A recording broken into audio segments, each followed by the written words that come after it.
How y'all living? November 30th, 2025.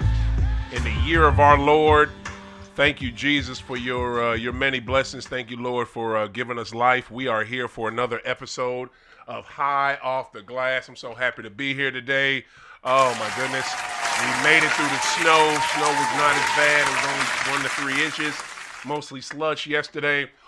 Thank goodness it was not, sheets of ice on the road today, so we were able to make it. And I'm joined, of course, by my EP, Justin Kickett. He's in the house. And today we have a special guest, y'all. I love, this is another reason why STL is one of the greatest cities on earth. You find diamonds all throughout this city, right? So I met this young man at Black Men Build, B&B, awesome organization, all different parts of America. Black Men Build actually do things here in the city that help people, that help real people. It's not just a bunch of talk like other organizations we know. No, they actually do stuff. And at that, and in that awesome organization, I met this brother. This brother is the host of 3 Point Revolution, awesome podcast, awesome. Probably won't even be, what would you call it? Is it podcast videos? What is it? I just call it a YouTube channel. There you go. It's a YouTube channel. That sounds more like it. AB is the creator, host of 3 Point Revolution, awesome YouTube channel with amazing following. Man, he is in the building today. I'm so happy he took the time out. Everybody give it up for AB, y'all. What's up, black man? How you looking? There you go. Pull that mic closer to you so they can hear you. There we go. All right. I'm peaceful. I'm powerful. I'm blessed to be here. Yeah. It's good to be alive, man. What do they say? Ain't no misery worth complaining about. So, is my life perfect? Hell no. Right. But there is no perfection. You know, perfection is finding peace in the storm. No doubt. No doubt. I woke up today. Yeah. Hey, that's that right there. You know what I'm saying? Like, that's huge. Not everybody wakes up. There are millions of people on this earth right now that did not wake up on November 30th. So thank God we did. I praise God for that. Okay, man, we're gonna get into it. I was really excited about having you on the show. I haven't had a guest in a while, right? Because there's so much other stuff going on.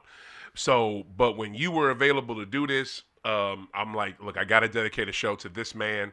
First off, AB, where you from?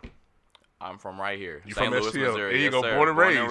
There you go. Missouri Ain't nothing wrong with that. And Mobab, huh? Mm-hmm. That's what's up. Right that on. was me. I feel you. My nephews were born there. All right. What was the household back in the day? Like 2 parents, 1 parent, mother, grandmother, father? What was the deal? We got the single mom. Okay. Single mom deal? Oh, yeah. My mom turned 18 2 months before I was born. Wow. Yeah. Wow. My father had a lot going on. Right. Spent the first couple years trying to make things work across both sides, to put it simply, and then, just had to pick a side, and I was on the other one, so I got the single mom bet, and we got 3 more siblings. Okay. Out of stepdad. Okay. Nice. Nah, he didn't work out. He didn't work out? Okay. Nah, yeah. not really. I get it. I get it. But me and mom and the siblings, we thugged it out. We did it. Y'all so doing it's good. Like, I feel like if you had to put it to a summation, we really should have been statistics. Single mom, 18 years old, But my mom worked really, really hard to give us a reasonable life, and so no doubt. Now pulling into adulthood, like, was I armed with everything that I get a silver platter? Nah, but I wouldn't say I had the bottom of the barrel. Like, I didn't have the worst upbringing either. So it's like, I think I'm an average person. That's what's really. up. That's what's up. Well, to me, you're above average from the stuff that you're doing outside of your job. So I think you're above average. Any help with grandparents at the time? Was it just just your mom, grandparents in the picture at all? Oh, yeah. I mean, my mom's mom has, like, always been in our life. I love my nana. Like, she calls me every day these days. Nice, and, like, I love that I still have the chance to answer that phone call because, like, I hear it from other people. Bruh. And this is one of the things that actually you get as a benefit of having a young parent is that, some of the lineage hangs around longer than if your mom was 35 when she had you. And, other people have given me that to, just to weigh on, just to chew on. So, like, my grandma on my mom's side calls me every day, and likewise my granddad on my mom's side, he was the best male figure that I really had, like in terms of consistency. Like my granddaddy, really, yeah, thank you. Like nice. Credits to my granddaddy. No like doubt. he modeled manhood to the absolute best of his capacity, where it was absent for my brother and I, and like can't say enough about him. Like, now do I talk to him enough? No. And do I know I need to fix that? Yes, but that's topic for a different topic. I hear you. Which is crazy. Like, that is so cool, man. It's excuse me. It's so cool that you had your grandparents, because a lot of folks don't. And that what you brought up was an amazing point that nobody ever says. If you have a young mom, you'll have a young grandmother, which means you'll get to have them for longer. That, I mean, like it was like that in my life. My mother was 20-something when she had me, so I had my grandmother like all the way in my 30s. You know, it was amazing to have her. You know what I'm saying? I just, I wish to God she was still here. I love and miss that woman every day, and I knew it would hurt after she left, but that is the benefit that nobody ever talks about. So yeah, I'm glad you mentioned that. And having a strong, like I did as well, having a strong male role model and his grandparent. My grandfather was like that. Stopped seeing him because my mother stopped taking me over there. But you have to, as a male. I'm sorry. Let's keep it a buck. As a child on this earth, you need both. You need to see both in some way, shape, or form. You can't just have one. You know what I'm saying? So how many siblings do you have? Well, you give me mom's side, it's just 3. Okay. That was the nuclear unit. I grew up with my 3 core siblings. Right. On my dad's side, I think it's another 4. Okay. But the three on your mom's side are the ones you grew up with. No, we got 5 on dad's side. Okay. Because I got 2 brothers and 3 sisters over there. Okay.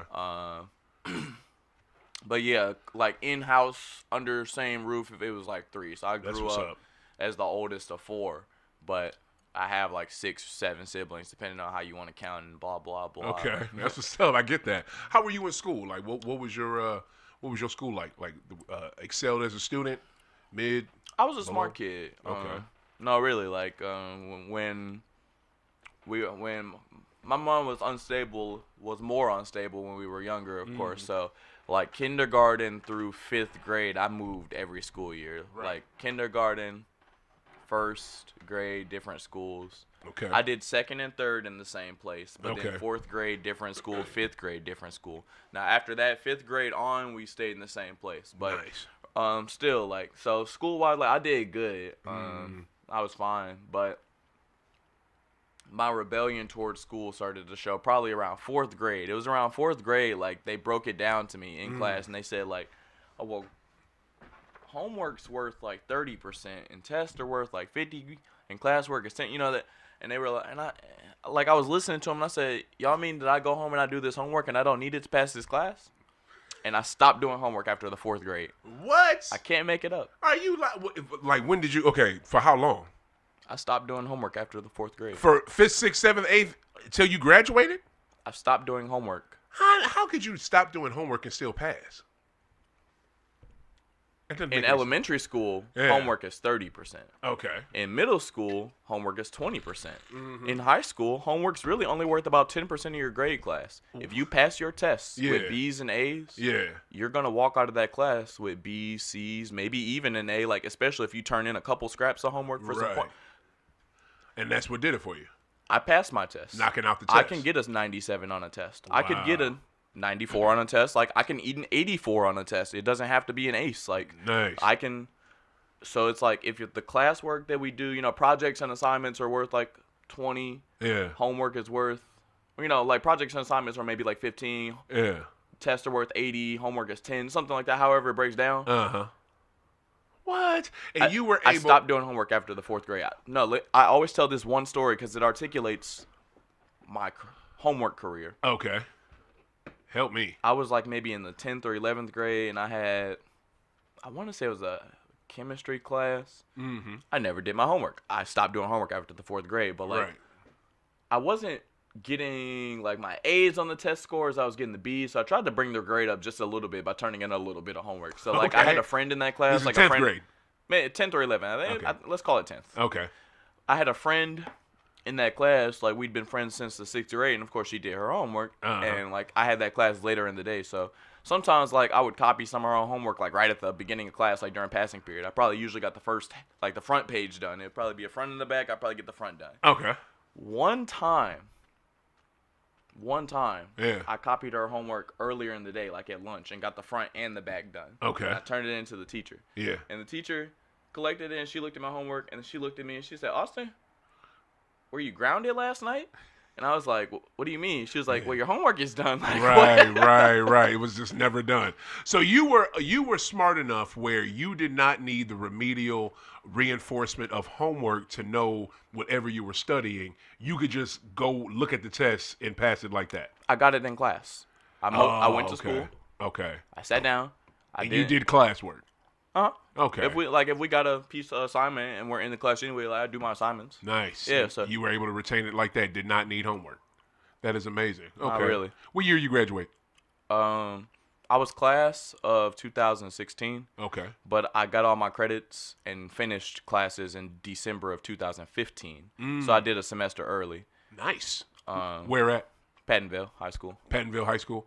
So, well, what did you do? You did a semester, a senior year early, or what are you talking about? What did you do early? By the time I was a senior, I had enough credits already from the classes that I had taken that I only needed to finish what I was doing that semester. When I finished that semester, I would have the graduation requirements, and so by December of 15. Yeah. So wow. I like, it was funny. I only chose to do it 3 days before the end of the semester. Yeah. I went in the office and like asked my counselor. They were like, "Yeah, you can do that. Your mom just has to sign this paper." So I got the paper and I went home. I said, "Mom, I'm good to graduate. Can you sign this?" And she said, "What?" I said, "I'm done. I don't need to go to school no more. Can you sign this?" Yeah. Then I stopped going to school. What in the world? So so January through May, you ain't have to do none of that. That's what's up. And that's usually in kids out there that are listening to this, probably none, but do that when you start in school and you have a freshman, sophomore, junior year, knock all of your stuff early so when you get to senior year you don't have no problems. So you can kick it like AB did. Actually, like, that's beautiful. Can I tell you the truth about that? Because I want y'all to do better than me. Can I tell y'all the truth about that? Please do. This is the real reason why this happened. When I was in middle school, I developed a crush on this girl that I went to church with. Okay. She was same school district, but a year older than me. I think maybe I was in 7th grade or 6th grade, and whatever, she was the one up. Okay. If I was in 6, she was in 7. If I was in 7, she was in 8. Right. Thought I loved this girl.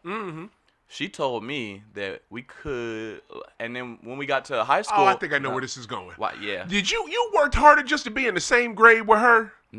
But watch this. What in the hell, AB? But watch this, because she told me if I was in the same grade, that we could be together. In fact, not even we could be together. She said if you jumped a grade though, I would have to take you. Like I was like, what if I still have my same girlfriend? She was like, sorry for her. I was like, what? Okay. So I started working harder so that I could graduate sooner. Yeah. And then I lost interest in her, so I stopped trying. That's why I got a half a year and not the year, because I worked through it and I was like, that is funny as hell. I got to make this louder for this, man. Oh, my God. That is hilarious. I mean, it's weird, the things that motivate young men, and guess what? It usually is the opposite sex. For us, you know what I'm saying? I mean, it's rare that it's like that for girls, but it's like that for us. So I 100% get it. Okay, so you graduate. Damn, you are mad young. You graduate 2016. What is your next step? So in 2016, by that time, I think I thought I was gonna be a lawyer. When I was growing up, the first thing I wanted to be as a kid was a Power Ranger. True, I get that. When I got done wanting to be a Power Ranger, I thought I wanted to be a police officer. Okay, wow. Ooh, okay. When I got done thinking I wanted to be a police officer, I thought I wanted to be a lawyer. All right. And that's about where I was at in high school. So I did start college. I went to Fontbonne University. Oh, great school. Great school.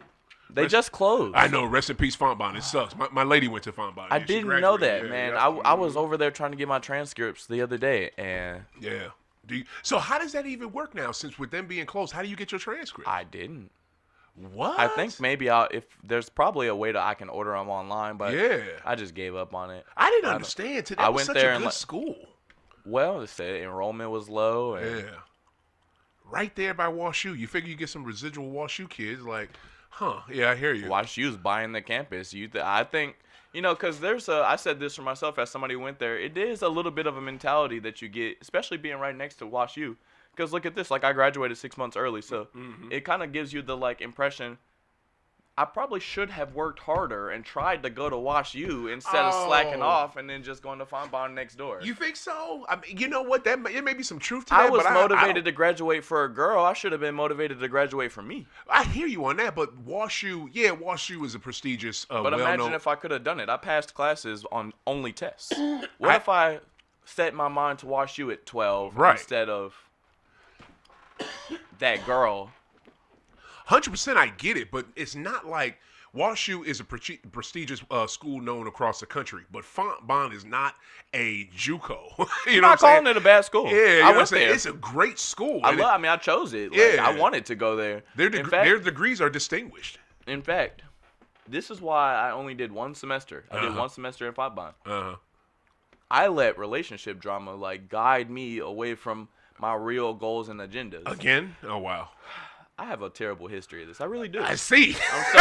I'm self-aware enough to call it, and I mean, what happens. So I'm not gonna even spend time down to myself. We're all works in progress. So I'm growing through things. Yep. There you go. And I like that mentality. I do have to take the perspective. To me, being near turning 28 feels old. Not old, but I get I'm what you're saying. Older. I told my friend the other day that I wear a knee brace that I've been wearing a knee brace because I caught a little injury while I was running. She was like, "You're old. You wear a brace." Right.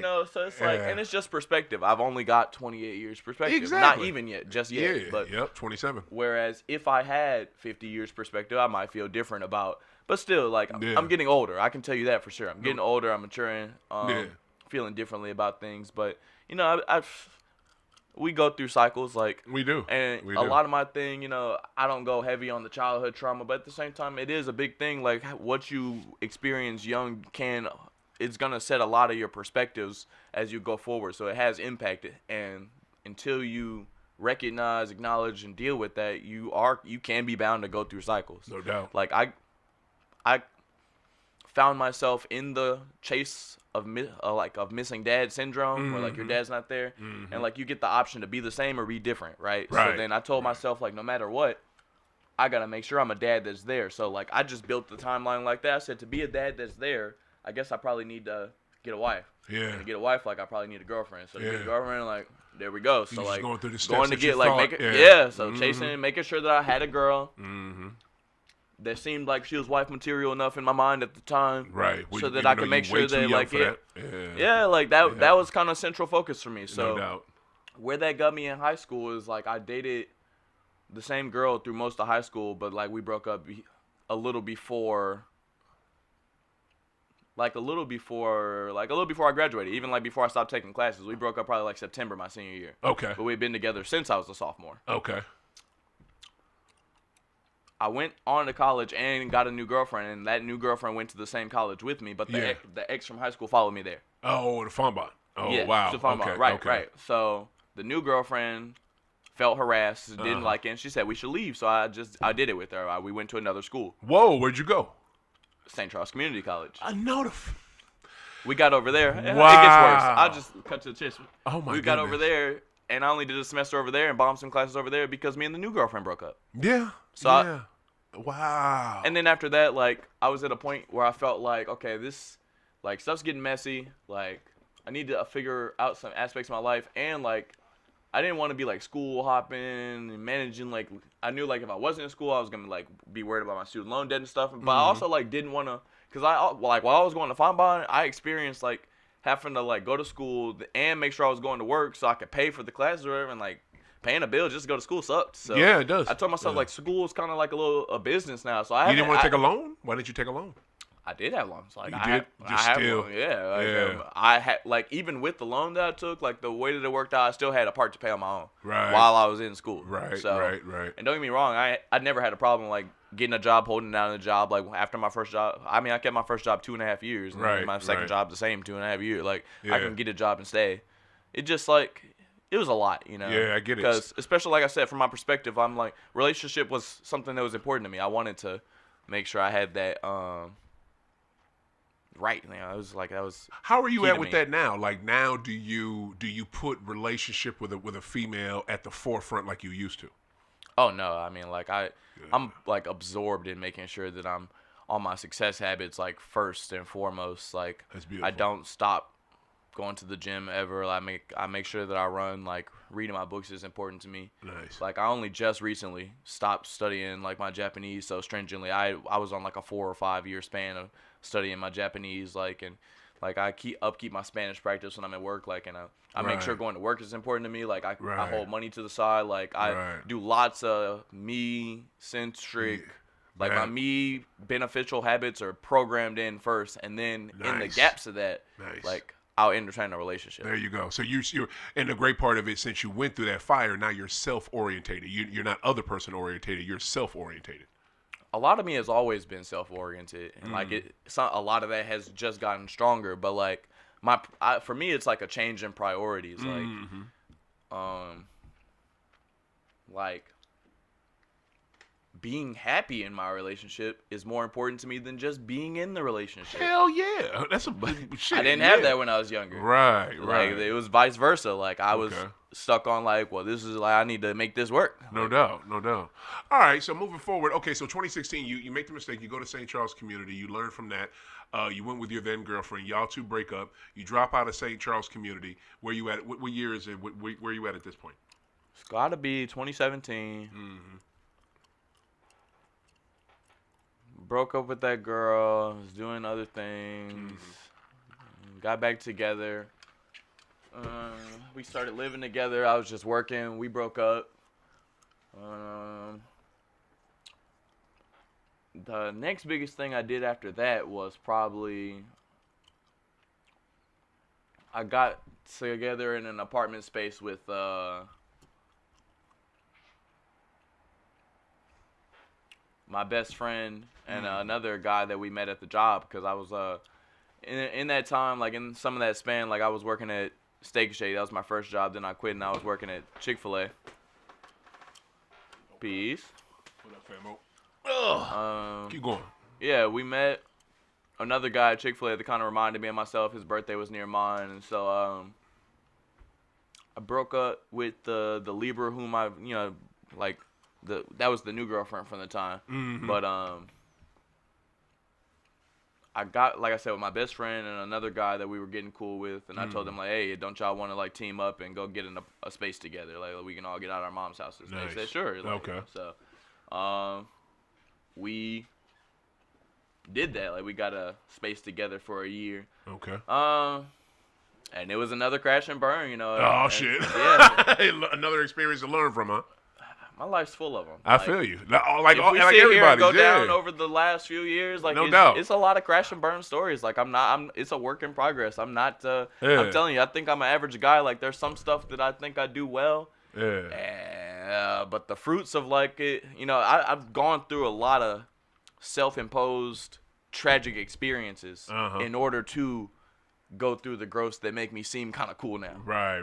I get it. If I seem kind of cool. I get it. 100%. All right, y'all. Montega Rebel is in the building. He has made it. Was not sure, but my man has made it in the house today. What up, Playboy? How you living? What's going on? You must have been talking shit. No, not at all. Shit, I'm learning about this man. Not the velvet. My man got the crushed red velvet Yankee joke. Fuck, nah. I ain't never seen no shit like that, boy. That's I know you haven't. That's what Akeem should have had on the goddamn Coming to America. What is this, velvet? Like, how you living, Rebel? I'm better than some, worse than others, man. Say what? Better than some, worse than others. Oh, okay, there you go. I get that. We are here today, as you know, if you had a chance to look at the Brothers YouTube page that I sent you, we are here interviewing AB. We're at kind of his young 20s, which he's in his late 20s. You know what I'm saying? But we're in his young 20s now. He just got an apartment with his boys. And then, so that was a crash. That shit don't work. Say what? That shit don't work.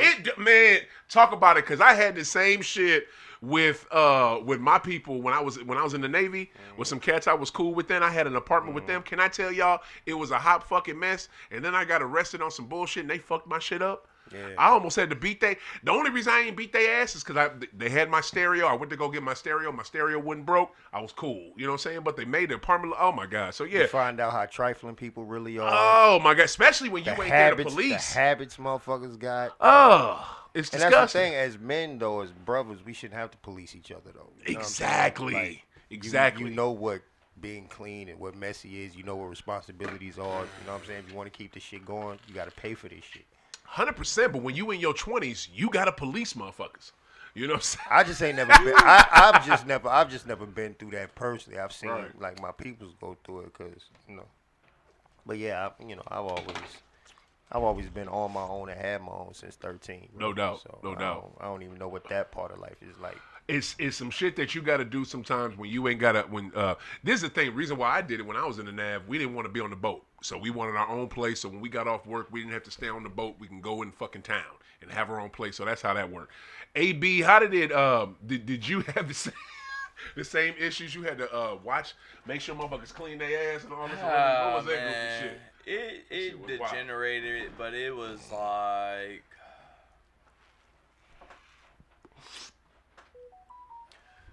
Come closer to the mic. All right, it degenerated, but it was really one of those like situations where we probably would have been fine if we kept the internal unit to just the bros, like. Right.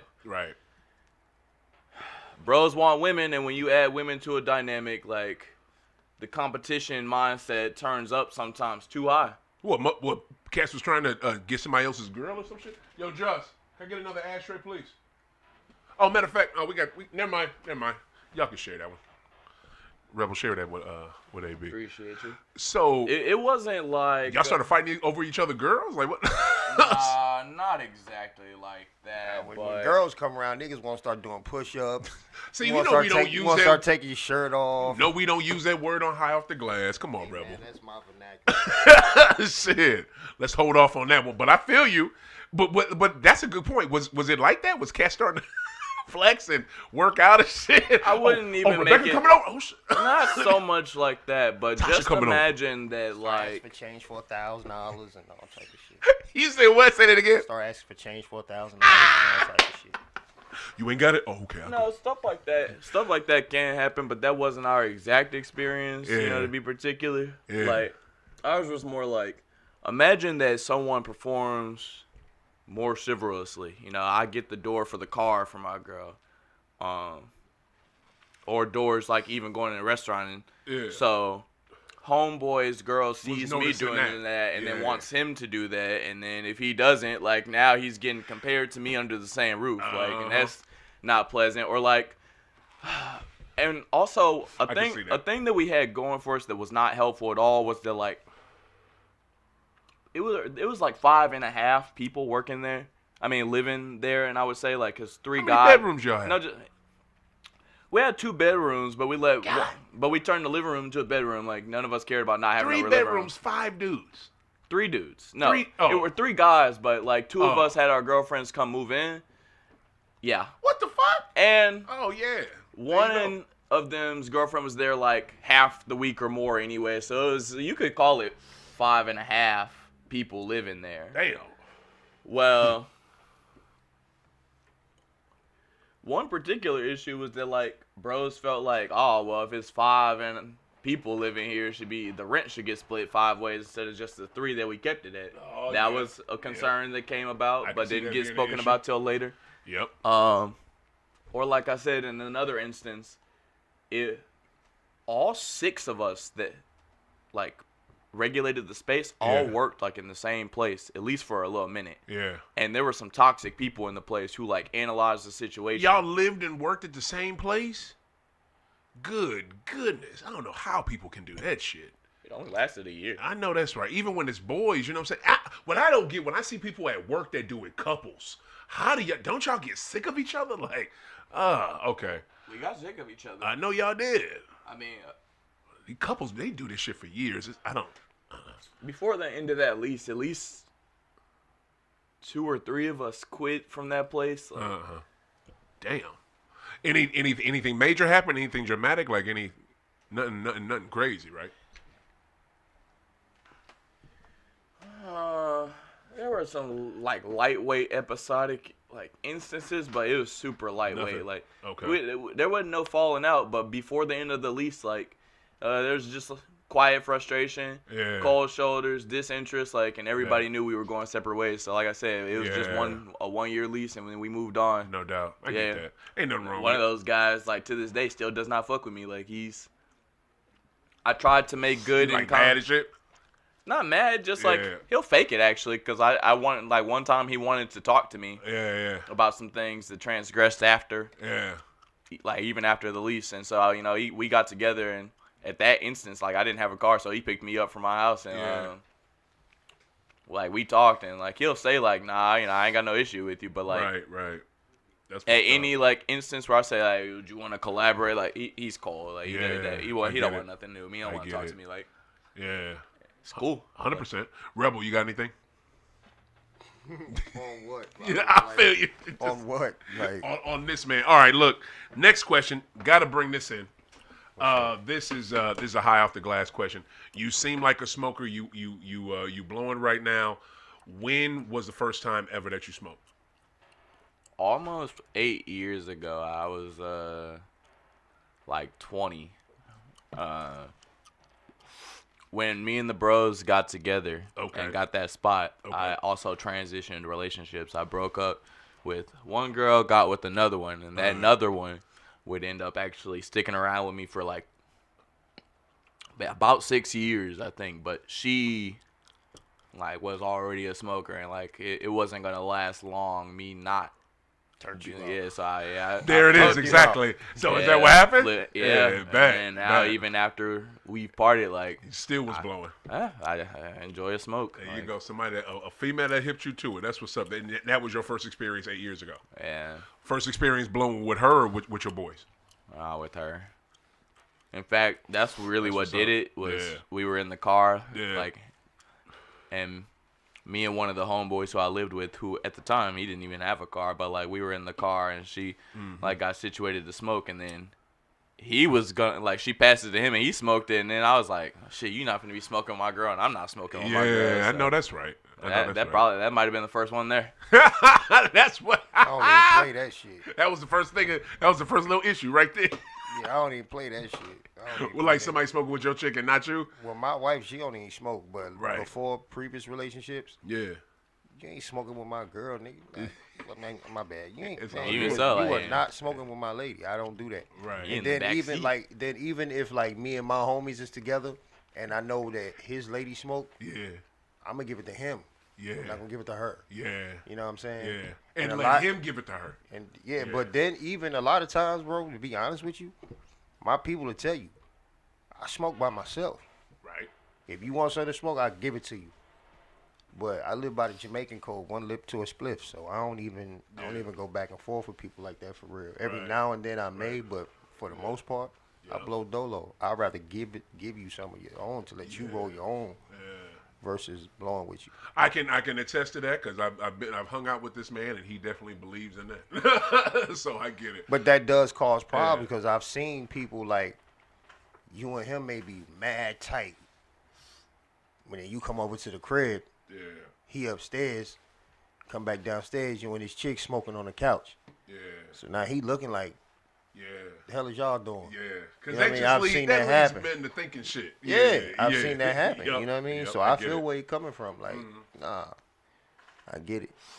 How long, let me ask you this, AB. Since, and I'm assuming now you a full-on smoker and shit. Is it every day, every other day? What's your deal? Yeah, we're pretty much every day. There you go. Ain't nothing wrong with it. Right, you married to the green just like us. If you haven't already figured out, high off the glass, we're a huge cannabis advocates here. We're for the plant. Before it was cool, You know what I mean? And before it was when it was $1 million industry on the street, now it's $1 billion industry legally. It's still not all the way federally legal because the dispensaries can't even put their money in the bank still, which makes no goddamn sense. Isn't that wild? So that's some wild shit to me. What brings you back to the plant? What brings me back? I just like smoking. Yeah, I feel you. It's really that simple. Like, trust, I've taken, like, tests of my own, like, to see, like, okay, can I go XYZ amount of time without, just to make sure, like an addict check, right? Just to make it, like, for real, like, he said an addict check, man. Yeah, like, all right, I ain't finna smoke this week. Like, get to the weekend first. Like, it can be done. And, like, or I've had instances, you know, how most people got to get ready for a drug test and, like, they'll look for a cleanse or, like, a fake pee or something like that. I've had times where I was going to go for a drug. So I just went clean. I stopped smoking for a month. Yeah. Like, more than one time at different job instances. So, like, you want that job? Shit. Yeah.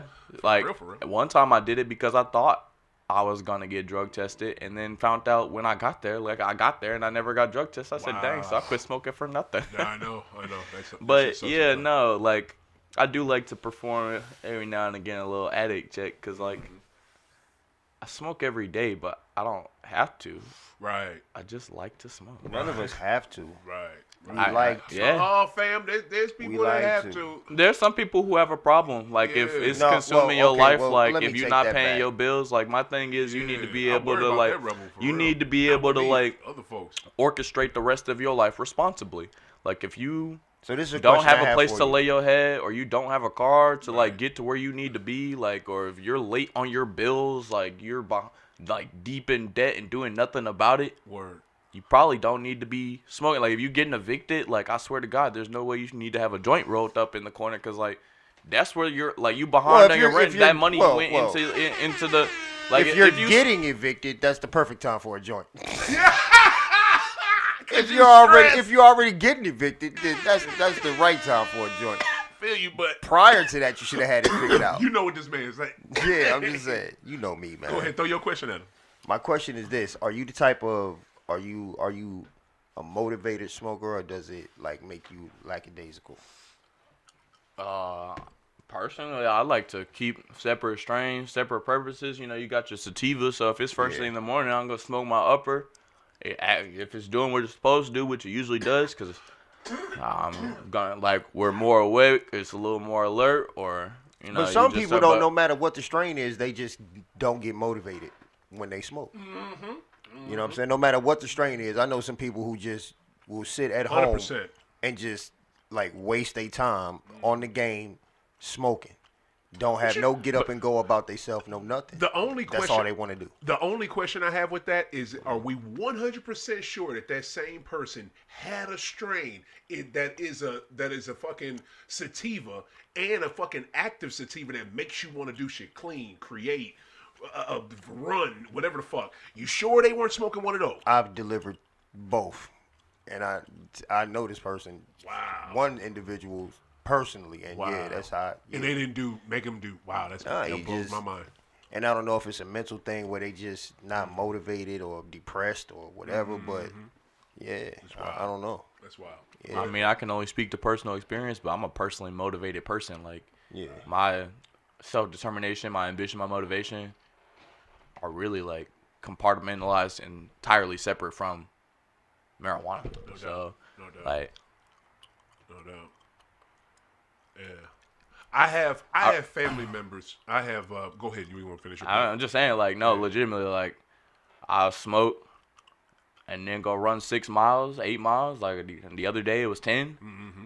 Or I'll smoke and go sit down and chill out, go take a nap. Like, you doesn't, can work like, it both ways, I don't know, mind over matter. You know, whatever I have to do, like, that's what I'm doing. Like, yeah, I know some people who wake up. Yeah. And they just live to smoke all day and don't get nothing accomplished. Not me. Yeah. Don't get nothing. I'm talking about don't get nothing accomplished. How do they have money to support their habit? Oh, they find ways. I smoke and get everything accomplished. I 100. See, that's how it is. Like, to me, right? It's two types of people with cannabis. It's I'm gonna use this to do what I gotta get done, like we do. You know what I'm saying? Like that's how we do it. And there's other people that, or maybe it's a third. It's like I'm just gonna blow and not do shit. And or it's the people that, and this might be the second person too, I have to smoke. I got family members that if they don't smoke, they are straight up addicted. You know what I mean? We know people, you know what I'm saying, in Black Men Build that have said it in meetings, were addicted to cannabis. Like it can happen. My mother loves to say this shit all the time. Now again, cannabis does not have those addictive properties like heroin, coke, real drugs have, you know what I'm saying? Yeah. But there's people that fuck around and get addicted like that. That's the only thing I don't like. You know what I'm saying? You gotta have some type of like them little. It's individual. I think it's individual. Individual willpower. Rebel, 100%. But what he said, them little fiend checks he was talking about, I like that. I like them little fiend checks. Just make sure you good. Go ahead. But how does that actually work though? Because at the end of the day, guess what you're gonna do? Go back. Smoke again. Yeah, but to me, it's cool to have a couple days off, a week off, or if you got to do it for a job per se. Like that. Now, I understand that. Like, if you're going for a position to better yourself or whatever, that's cool. Yeah. The reason why you do it, famo, is because you build your you lower your tolerance like that. So then, you know how it go. The next time when you have that abstinence and you blow it, fun too. Oh my God, and you get so fucking high. You know what I mean? Like that's like off a half an L, you like, oh, like, somewhere totally. You know what I mean? Like that shit is the shit. That's why you do it. You know, I get that. I don't get me wrong. That's it. I get that and I understand that. This shit is part. the shit. Only time I had to go through that is when I got out the feds. And even in the feds, I was blowing. Right. But I understand that part. I get it. But, I mean, for me personally, I just don't see the need for that because I know, like, I've been smoking since I was 5, bro. I'm not going to stop. I hear you. You know what I'm saying? I hear you. Addict check? Check. The fuck am I checking for? No disrespect. I'm just saying me. I'm just saying. You already know you there. You like. I already know I'm there. I already know I'm there. There's no need for me to stop. I'm not on papers. I'm not on probation. I'm not on federal probation. Federal papers. Like I'm not. I'm living my life the way I live my life. I got my own businesses. I do what I do. I travel the world. That part. You know what I'm saying? So He's it's still like. living his life. Yeah. So it's like. Cool. I literally wouldn't have a word to say to nobody as long as you living your life to the fullest. But at the point where you've decided to allow yourself to be a bum. Now there are some else, there are some people who cannot do that. Can't the way their life is set up, they can't do that. But they still do, and they miss out on so much. I think because they're addicted and they let that overtake them. 1,000%. Like so if you let that overtake you, that's definitely an addiction. 1,000%. I think they say it's like 1 out of 10. Like 10 out of every 100 users or 1 out of every 10 users of cannabis ends up being like someone who has a problem. Yeah. Like, so it's it's not everyone, because that would mean that 90% of smokers actually don't have a problem, and we don't. Like, right. Clearly, like we in a room 3 for 3. Yeah. 4 for 4. I bet it's probably 7. We probably could go 9 out of 9 here, but somewhere in the crowd there's someone who can't get their life right while smoking. So True. They do exist. There's functioning alcoholics. I mean, there's alcoholics that do their job every fucking day. My assistant principal was one in 9th grade. And my mother was a functioning crack addict, bro. So I know. The gang. Everybody has something. Everybody has something, and it's just. You know, I just like to elevate this plant, and I don't like the stigma that this plant gets. That's the main reason why I started this show, and you know, that's what we're here for. That's our what's it called? PSA. That's our PSA. All right, back to the scheduled programming. All right, so this is what I want to get to before we get to Black Men Build, which is the logo on this man's shirt. You guys, I can't wait to talk about this organization. But before we get to that, I want to get to 3-Point Revolution, fam. Like, how the fuck did you start a YouTube channel that has over 3,000 subscribers? You have numbers out the yin yang for your videos. Your videos are you manicure and craft them things like you're at a goddamn museum of what's going on in basketball that week. Like it looked like basketball museum exhibits, like your videos do. Like so you manicure the fuck out of them. I gotta give you props for that. How did all this shit happen? 3-point revolution. Pull that mic to you. Sorry. No, you good. 3-point revolution in and of itself is actually just a culmination of pursuit of passive income. Like I've been hunting to generate an asset that will pay me without me swiping a time card to clock in, because escape from 9 to 5 requirement. And I'm not saying like 9 to 5 altogether, because a man needs to have something to do. Like if you didn't have nothing to do at all, like maybe you should at least have a part-time job or something you like just as your way to get back to society, but not necessarily. But like 9 to 5 dependency, especially as a sole stream of income, is a mistake. Like my highest form of belief is like 7 streams of income. It's 7 days a week.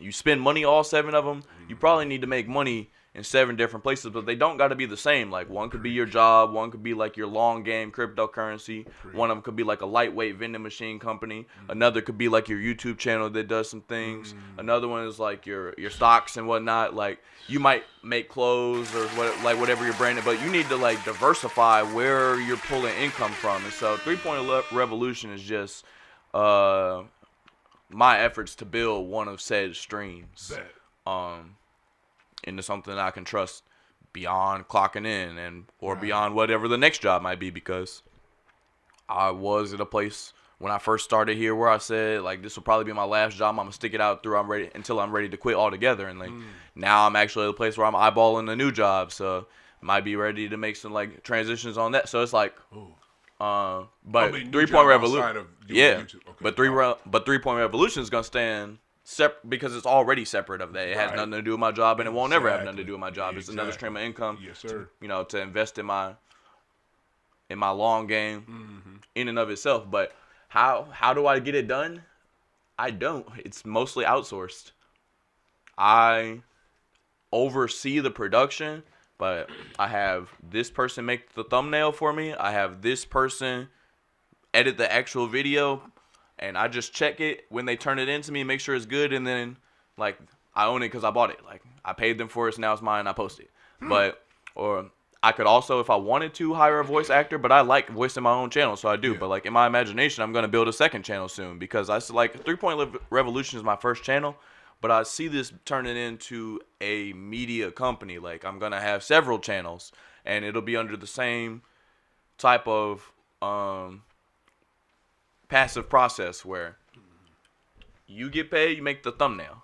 You get paid, you write the script. Like you get paid, you voice it, and you get paid, and you edit it and make it a video, and then I make the channel, and then what the channel makes is mine. And you pay them separately for their function, and then boom, okay, that is what's up.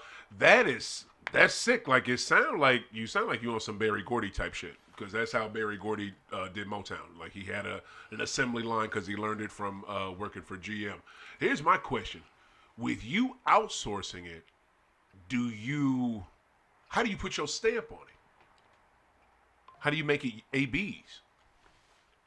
I write the scripts and I voice it. Oh, okay. You write. Now, someone else wrote the scripts. You can have a script writer, but the way I learned this model was through a course, and the course recommended that you write your own first few scripts so that you could get a feel for it, because otherwise, like, you can't oversee something if you don't have a flavor for, like, know how to taste for doing it yourself. Exactly. You could sign anything off as being good or bad, and so I experimented actually with like having a writer, because the course recommended to write my first few and then try having a writer come aboard. So I tried to like letting a writer come aboard, but I actually didn't like his work that much, so I've like given him a quiet fire. Don't tell him, but I ain't told him how to tell him, like, you're not gonna be writing for me no more. But he might hear it on here then. All right. That's all good. All right, that's what's up. And when you write, do you ever get like, you use ChatGPT at all, or you use that? Oh yeah, okay. ChatGPT, like, because what it lets me do is consolidate. I'm somebody, like, if you let me spew opinions. I can talk for an hour about like given subject, but we don't live in a time where like attention spans are that long. Like attention spans on average used to be about 20 minutes, like in the 1990s, and they say that like now post like 7 seconds, bro. 7 seconds is what they say the average attention span. Like if you're not getting like hooking somebody into what you're talking about, they're swipe away. And so, ChatGPT, what it lets me do is like capture my voice. I tell it like how, like what I want to emphasize. Like I'll tell it like, yeah, let's talk about like this concept. I'll spew, and then it consolidates my major points into a script that I can read back. This like, so I'm still saying what I wanted to say without having to try to talk your ear off. So now you can just be entertained, watch the video, and move on. Do you ever double check it to make sure it's accurate? Because that's always. Okay, good. Because that's always. That's I read the whole thing. I read the whole thing over and over because she makes mistakes. Like, I'm saying she, but ChatGPT definitely makes mistakes. Like I can tell spots where the like the data that's being pulled is outdated because I'll be talking about a trade that happened last week, and like in the script she'll sit right there and write it wrong. Like when I was trying to talk about like Anthony Davis and Luka getting traded for each other, like she just kept on wanting to believe that like AD was still in LA and Luka was like wow. I had to like you do gotta manually 100%. Like, you shouldn't just ask copy paste move. Like you should human review is necessary. So it's like ChatGPT is a tool, but it's not doing it's doing like the legwork, but not the important work. Right. I tell you, Rebel, I had when I was doing that shit, I used ChatGPT for the 50th anniversary of hip hop event we did at Cola. And we had trivia. The trivia was dope, 50 years of trivia. I had to literally, every time I went through ChatGPT for the shit and they kicked me back an answer, I had to go do research to make sure the answer was right if I didn't already know it. Like that shit, and this was 2023, people still doing it. Okay. So, okay, that is dope. And that's what, because I want to, you know, with me doing a similar thing, you know, podcasting and your videos, you know, I like to get into the minutia of shit, you know what I'm saying? Especially when it's something I'm interested in. I'm going to ask questions like that. When did you first start 3 Point Revolution? And how long did it take before you had a following? I think I started my course like in March. I had my channel. March of this year? Okay. 2025. I had my channel like presentation worthy by April, and then I started, my first video came out April 22nd. In order to get monetized on YouTube, like your options are 2 routes. You can do long form videos, 4,000 watch hours, like that's how much time the internet has to spend watching your content. Or you could do shorts, and you have 12 months. Within a 12-month window, you have to get 4,000 watch hours. Or via shorts, you have to, within a 3-month period, do 10 million views, which is crazy to me. I don't know how you do that. Hey, don't ask me. But, damn, what the hell? That's crazy. 10 million in 3 months. Yeah, I don't know. Like, you gotta have some really entertaining shorts, I guess. But, I didn't get that one. I went through the long form content where you had to get 4,000 watch hours within a 12-month span, and it took me about 5 months to get monetized. Okay. I got there September or something. I want to say like 9th or something. So it took me like 5 months and some change. That's what's up. To get to monetize. So now I'm at a place where like views on my videos, like those ads, I'll earn a little something on it, and then YouTube issues you a check when you cross thresholds. There you go. What's the thresholds that you have to cross? To get your first check, you just got to hit $100, and then $100. How do you hit 100? People got to keep watching your videos. Well, yeah, but like how many views do you need to hit that? Lots. Just to hit 100, just to get $100. Wow. Okay. It's the same shit. It's the same shit with United Masters when I distribute the singles. Mm-hmm. It's the same thing, but with United Masters, they cash you out every $50. Okay.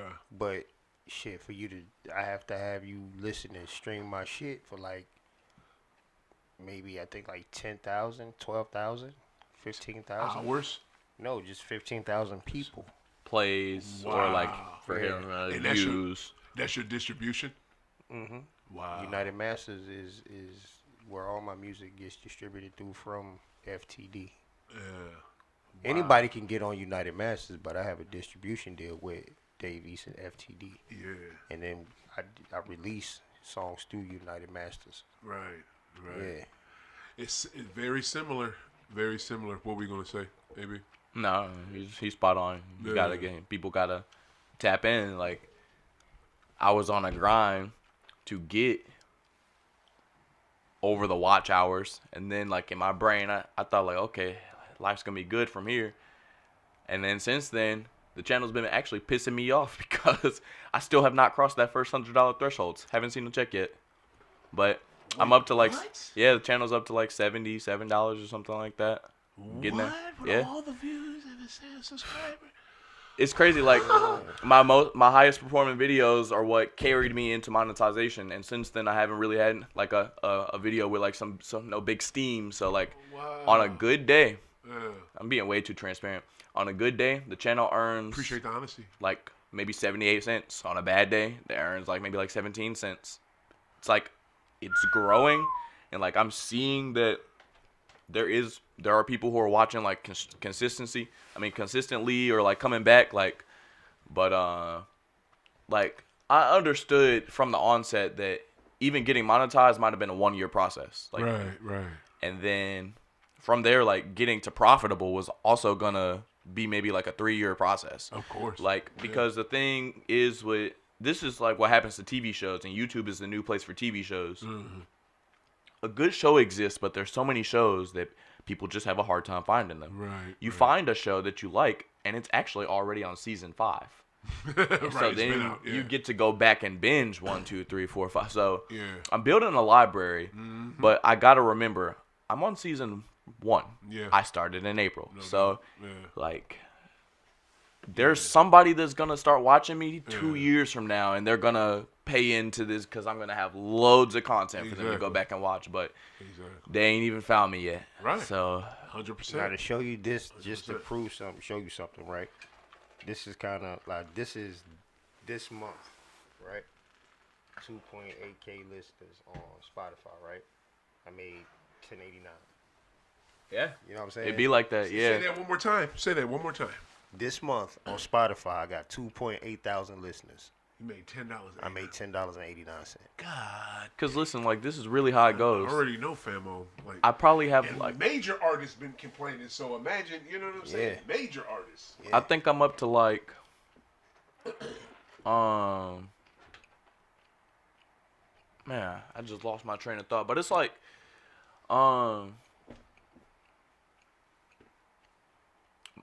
maybe I got about like 60 videos on the channel. Okay. 2 of them like really got noticed. One went for 25,000, or no, like it's up to 26,000 views. Another is up to 25,000 views. And then like they got helped out by one that went for like about 7,000 views. And those 3 really carried me over the monetization line. Like they did the bulk of the work. Everything else, literally every other video, you probably like 1,000 views or less. There's a handful that went for like 1.6. Yeah, that's still pretty effing good. 1.9. But I don't mean. Go ahead. No, keep going. The 25,000 view one. What were those 2 videos? What was the content? One of them was a video called "LeBron was better, Steph was greater." I remember that. Yep, I saw that one. That was my. That's still my highest viewed. It's hanging on just a little bit in front of number 2. Was the exact moment that Michael Jordan became the GOAT. Okay. And that's number 2. It's at 25 point something. So, what was it when Jordan became the GOAT? What is it called? The exact moment when Michael Jordan became the GOAT. Huh. What do you believe with that? What was the moment for you? Oh, I gave it as a Game 6 closer, like at the end of the second three-peat. You didn't think he earned GOAT status till 98? You know, what I said was that that was the moment where he was like where the case was the most closed globally, like where he had secured it. And you know what most people told me? Like, because I heard a lot of things. Did you go back and watch? No. We got time. Hey, we have time. I heard people who agreed, and then I heard people who said, okay, well, we could tell you that you're young because you weren't there to watch, but it was before then. But, I mean, I'm okay with, like, saying what comes to my mind on YouTube because, like, if it's controversial, like, you see people wanted to click and then they wanted to debate and they helped my channel get monetized. So it's like, I don't mind being wrong. Like, come tell me that I'm wrong. Let me know, like, what it was. Like, yeah. Let me ask you this then, and great, for real. Do you want to be wrong or are you trying to say That's something what I was going to say. controversial? Like, did you purposely do that? Because there's no fucking way you can say. No way on earth. No way on earth. I wasn't there to watch, so I just did research, and that's what I concluded. Your research concluded that. Like I said, that's when to me. But see, it that's like the question I wanted to ask. Did you go back and really watch Mike? Did you go back and really watch Mike from leaving UNC and like the whole thing? Did you watch that? No, I do not. Like, see. My channel makes 2 videos a week. Like, I don't, and I work a full-time job plus overtime, still stay active in Black Man Bill, hit the gym, go running. Like, I absolutely don't have time to watch. Like, I don't watch as much basketball as I would like to. I swear to God I don't. But one day I will capture a place where I'm not clocking in. I don't trade 8, 10, 12-hour shifts. Maybe I will get to watch a lot more basketball than what I do right now. But, nah. I did not.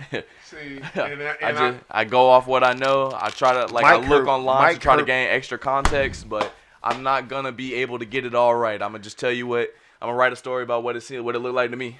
Mike hurt people's feelings, man, for years, man. Yeah, man. Here's the thing. You know, when he really kind of grabbed it, because he had it before this. Some people could say, but when he grabbed it, and when had it, it's probably a 96 after his dad got killed. He won that one. And that 96 Joan fam, that was GOAT took it to. He went off. He went ape shit, and I get it. See, and it's spoken like from someone who was not there, and we totally understand. And that was my question too. Like, do you put out stuff that is just so you will get clicks, or are these like just really this is how I see it? No, that's how he see it. I tell it how I see it. Yeah. I tell it how I see it. Like, that. And then, like, I do try to, like, put together a title that's going to draw intrigue. But, like, for me, it's a hobby. Yeah, but first, it's a business. Like, I want you to click on the video and view it and watch it for a while. And me to get to the mid-roll ad also. Like, I want to get paid. So, like, I'm not like I said, I'm not even like intentionally going towards like what's gonna piss people off so that they click on it. But I'm gonna just tell y'all what I think. Like, I know that what I think is not gonna be perfect. So like, talking basketball should open enough debate that when I'm wrong, y'all come tell me and then y'all click on it. All right, I 100% get that, and I just want to say this. I'm gonna say this because you my boy. I mess with you, bro. I work too, so watch some basketball. Okay, because I'm about to ask you some basketball effing questions right now. Who is your team? Who is your team? Who do you mess with? And don't say I don't have a team. I just follow players. I became a fan of the NBA in 2016. Yeah. That's when you graduated high school? I was working at Steak and Shake. Damn. I used to never like watching sports at all. I used to like only playing sports. I go to gym class, I go play sports, but like watching sports just didn't do it for me. Eventually I played football like in middle school and then in high school, so then I knew what was going on, so I could watch some football. Okay. And then when I was working at Steak and Shake in 2016, it was like during the playoffs, I had a manager that liked basketball. Yeah. So he would put the NBA up on his phone like while we were working. Yeah. And then that's how I fell in love with the NBA. Nice. Was during the 2016 playoffs. Yeah. And it was funny because my boy, like my manager, he was rooting for the Cavs and LeBron. I knew it. But I fell in love with Steph Curry and them. Like I was a Golden State Warriors fan. And so and I just stuck through. Like Steph's my favorite player, the Warriors my favorite team. That's who I root for. That's what's up. Okay. And all right, and that's what sucked you in. I mean, that makes sense. You graduate in high school. You at that age. I mean, for me, it was much younger. I think for Rebel, it was probably much younger, right? Oh yeah. Like, you know what I'm saying?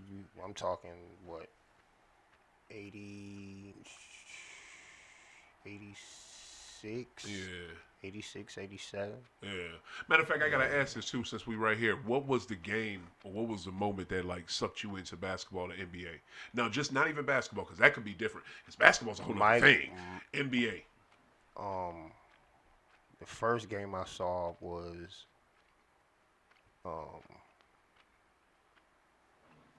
Magic. There you go. And the way he was moving that ball. Word. Cause I had never seen no shit like that. Yeah. Like ever. Yeah. Ever. I had never seen nothing like that ever. Yeah. And then Mike playing Detroit. Yeah. Yeah. The battles and shit. That did it. That was it. Like as soon as the game go off, we run right outside across the street to the park. They try to emulate all that shit. Yeah. I'm Mike. We used to fight. No, I'm Mike, man. Yeah. No, I'm Mike. Sometimes I dream. You know what I'm saying? So yeah, that was it. And then I started playing ball. And then when I started playing ball, started playing for Brandywine High School.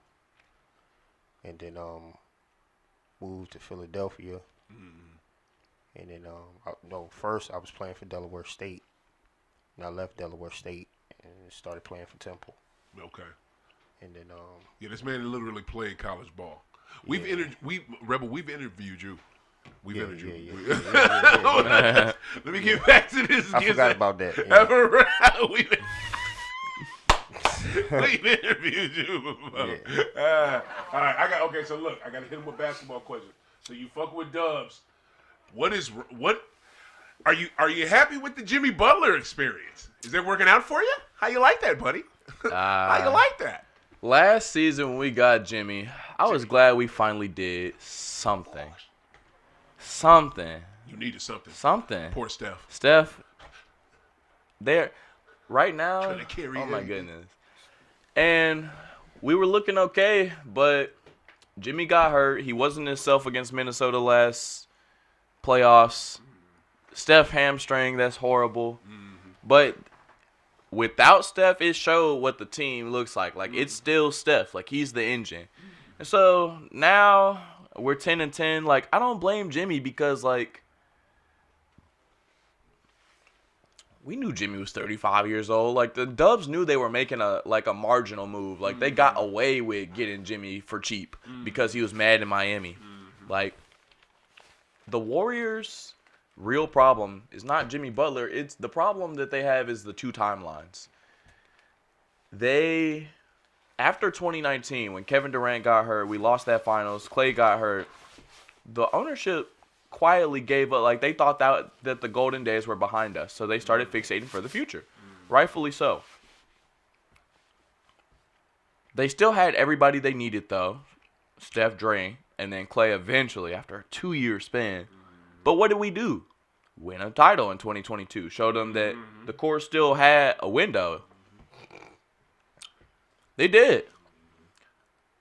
But for the listening audience, I said F him. I gave him the finger. I'm still mad about that. You don't like that? Celtics, Doc. Really? All day, every day. That was some bullshit. Oh, the Celtics weren't ready yet. At all. They showed it, too. They weren't ready. Marcus Smart taking dumbass shots. They grew up a little too fast there. You got to remember. Not too fast. That was right on time. No, I did a story about them. I got to put up a video about them not too long ago. And I say the same thing. They grew up too fast because halfway through the season, they were actually like a 500 team. They did buy in, they locked in defensively, and then they cleaned up the rest of the season, like went all the way to the finals, but like they weren't championship ready. It was a brand new year with Ime. If that was like second or third year with Ime, they're winning that. But that also too, that was the first year with Ime. You said if. What are you talking about? You said if it was second or third year with Ime, but we're not talking about ifs. What happened was the team that got there with Ime first year wasn't ready. Okay, they grew up too fast and then they lost. But this, you can't say grew up too fast with a team that went to the Eastern Conference Finals, JT's first year. JB's like, second or third. Then goes to the semifinals. Then progresses. They took their lumps in the playoffs before 2022. Not too soon to go to the finals, but too soon to win it. They weren't ready to win. People get to the finals and lose. Yeah, that's true. That's a good point. Not Mike. Yeah. But people... Because he's GOAT. Of course. 1,000%. Mm. But people get there and then have to lose. And then come around and, like, do something. Like, everybody loses. Yeah. Like, the youngsters GOAT LeBron James, even though he's getting a lot of hate online right now. But some people's GOAT LeBron James got to the finals and lost. Yeah. Twice. That's what he does. He does that a lot. That's all he does is go to the finals and lose. So Not, he does that. apparently not always. But still. I feel you. No, I mean, so it's like they grew up too fast, at least to be my Warriors. Yeah. At that My time, Warriors were like, because again, this is what I'm saying. The window wasn't closed, and if the management, if the ownership had been ready to part with young assets and actually get Steph help, especially as Klay was declining, they might have done okay. But part of that drama was also Draymond and Poole. Yeah. That hurt where they were going because Poole was supposed to be part of that future too, and they had to get rid of him to keep Draymond happy, to keep Steph happy. So it's like they're trying to balance the two timelines, and they needed to commit to the one because like right now today it feels like they are wasting Steph Curry's second prime. They are, and it's making me sick. They are.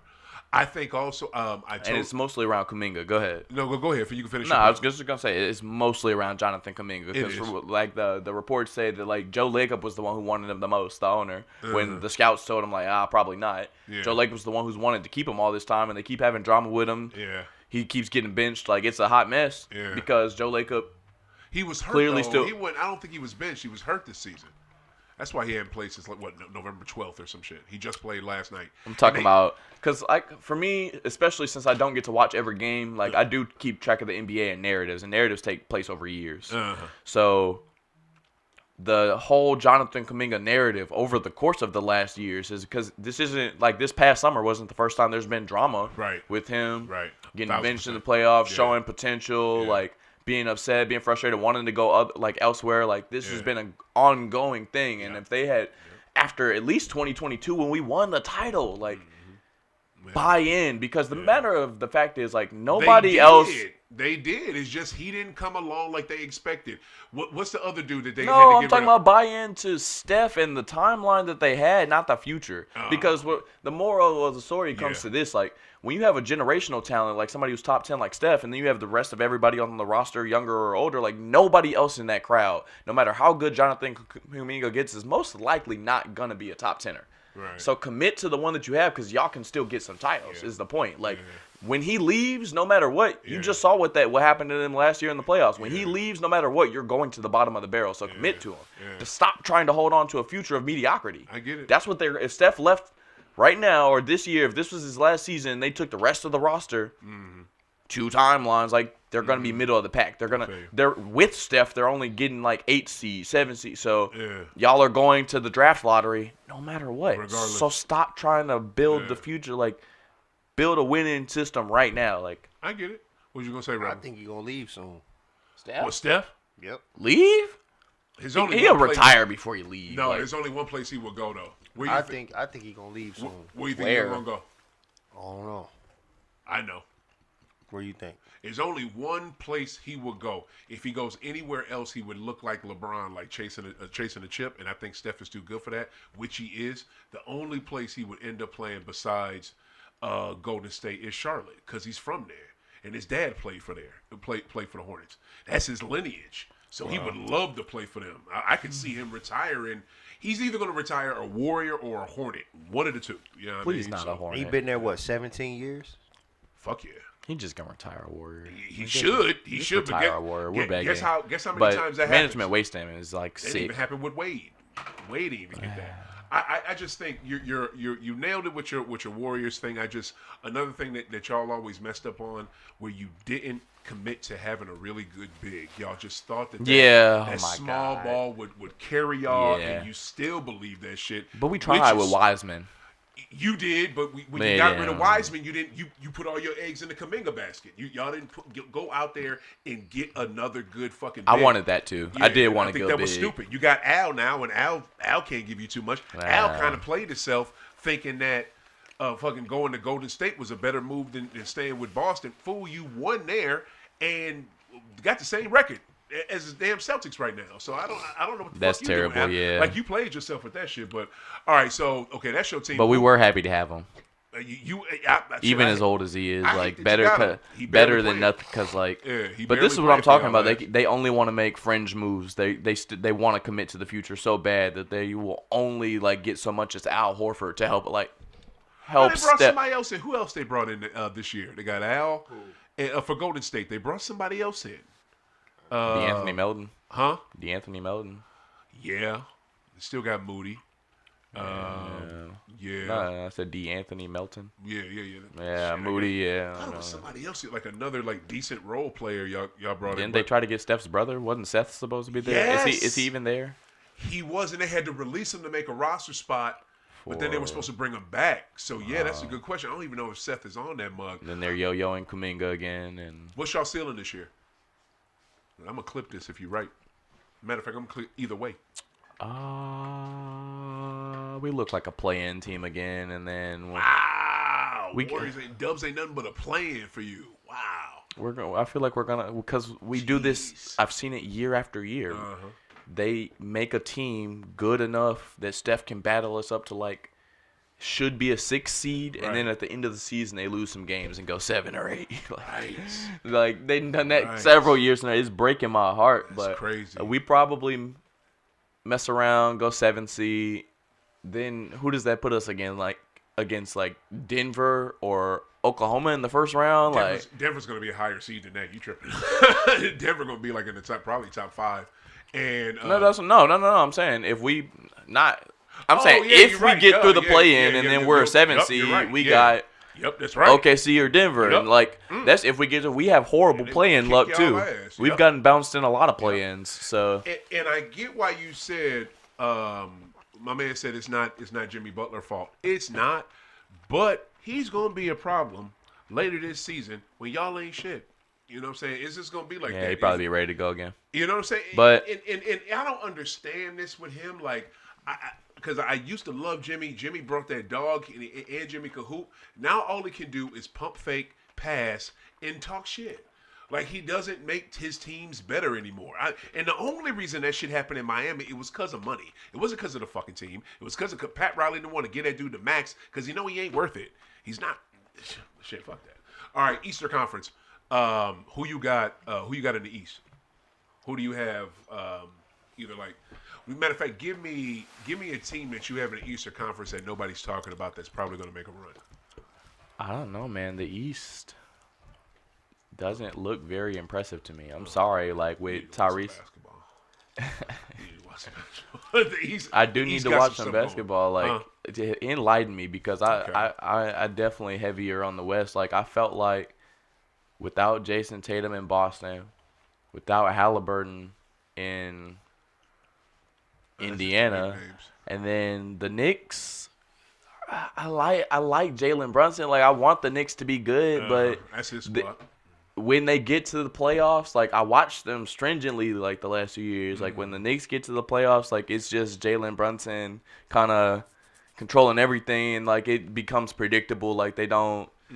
It gets defeated like the Indiana did it like twice or 3 times. Is it 3 times now? I'm not sure. Like I'm not to down them, but like I've never been a Karl Anthony Towns fan because I don't like a big that's not defensive first. Like his defense is all right. I mean, his defense is all right. It's gotten better, but like also the problem is Jalen Brunson's small, so his defense is also elite. So you can't have an all right big and an all right point. Like that's 2 holes in the minimum. Like, and if you switch the lineup any more than that, so it's like. And then the Bucks, where are they at right now? Aren't they underperforming with Miles Turner, who came away from the Pacers too? Like they're only underperforming because Giannis is out.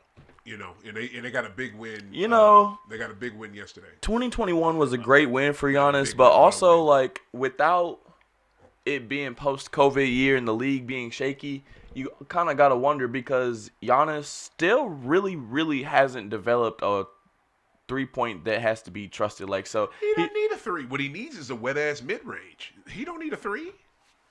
How's his mid range right now? Not good. That's what he needs.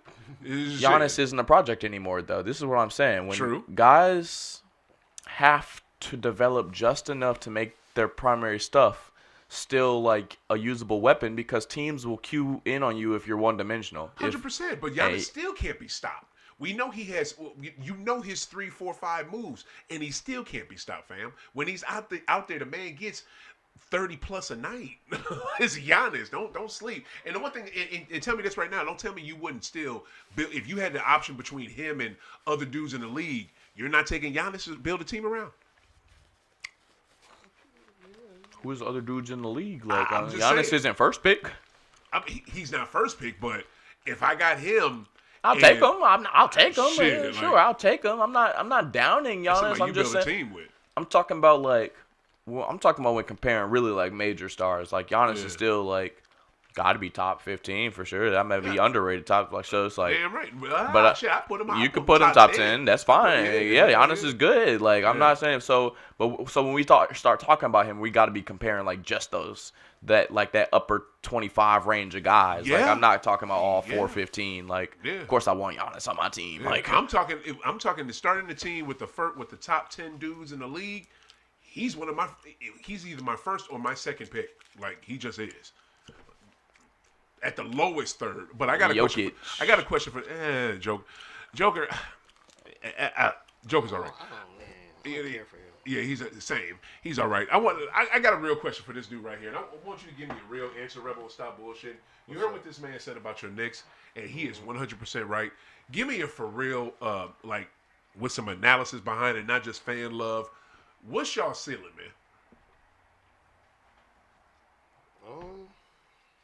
What's the highest y'all gonna go this year with this brand new ass coach? It's kind of hard for me to say, man, because this I'm not really feeling this coach. No shit. I get that. I'm not really feeling this coach. I get it. What makes you not feel Mike Brown? It's Mike Brown. That's a great answer. It's Mike Brown, bro. The same Mike Brown from,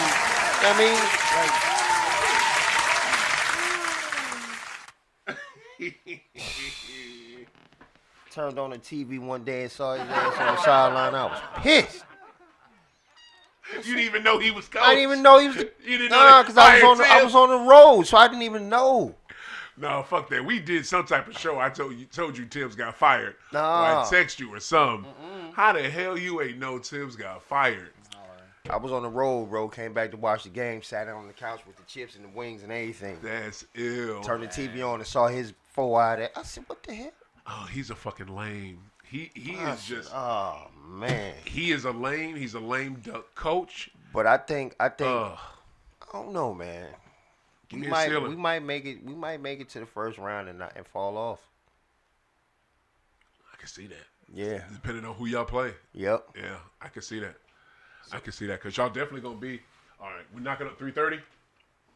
By the time you finish talking, it'll be 3:30. You're right. We'll wrap this up at 5. Yeah, like that. I think that dude is a lame. I think y'all could definitely get out of the first round though, depending on who y'all play. I would 60% put it on y'all, 70% put it on y'all to get out the first round. But yeah, I don't trust it either. And I can't trust a team led by JB. Brunson is good, but if Brunson is your second best player, if he's your second best, y'all gonna win. Y'all not gonna win if he's your best, and he's your best. And Cat is not not better than Brunson.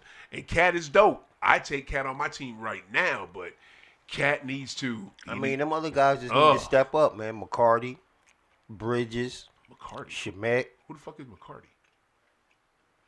Walter McCarty? He ain't played in a while. What are you talking about? McCarty?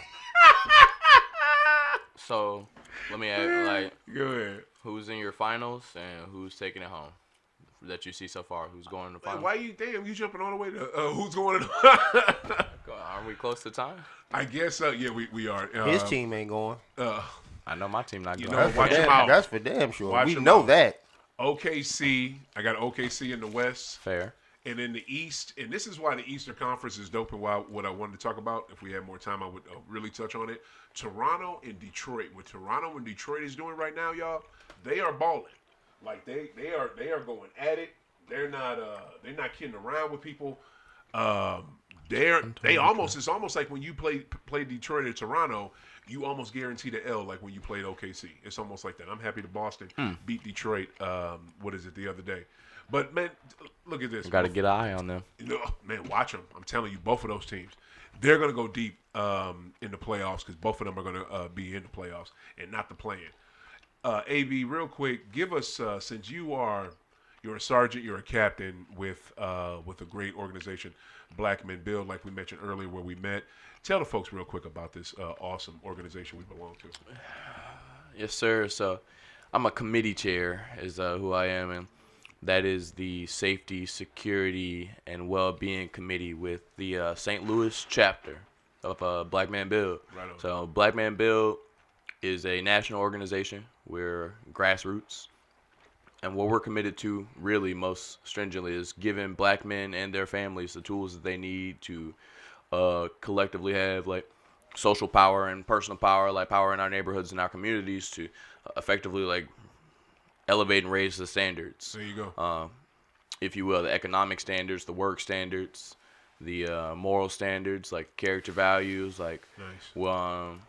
We're here to bring peace and power to the black man and his family. Like, and we lead with love, but we do have particular views, but we encourage dialogue, conversation, like community over anything. So we don't have to always see eye to eye in order to be able to exchange different ideas and like get the best out of both of them. And so like Black Man Build is, like I said, really about leading with love and like building bridges where there are gaps, because we know that there are gaps. We know that there are generational gaps between the elders and the youth. Right. And we know that there are economic gaps and social gaps. And so we're really about rebuilding the circle first and then using that intertwined network to move toward collective wealth. That's really what it is.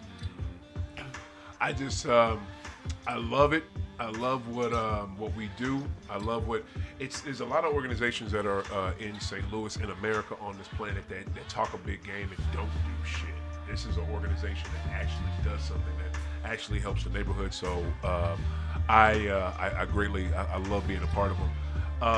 Before we get out of here, Rebel, tell the people where they can find you, bro. Thank you for coming through today.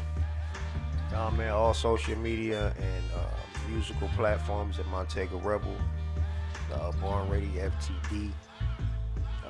My sock company is Soul Expression Socks, SOLEAEXPRESSIONS. Socks with an S at the end. AB, tell the people where they can find you. All right, you catch me on Instagram doing regular, I don't do much on Instagram, so the only place I really want you to come looking for me is check me out as AB on 3 Point Revolution. So you go on Instagram, there's 3PT, you know how they 3 Point, and then Revolution, that's it.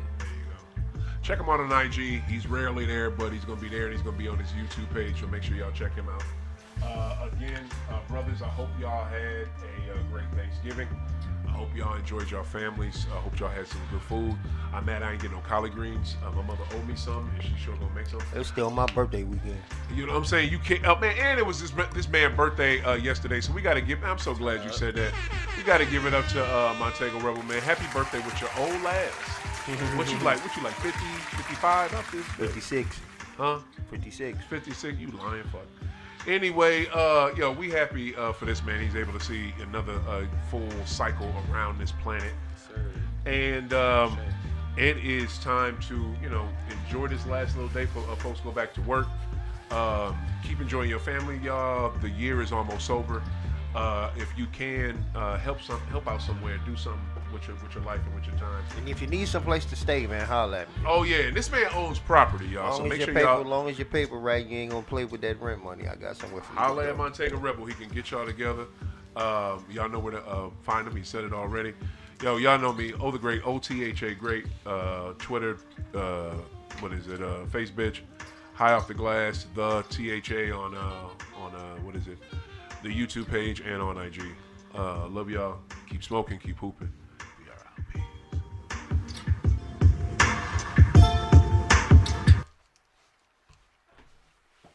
Oh, right on fucking time.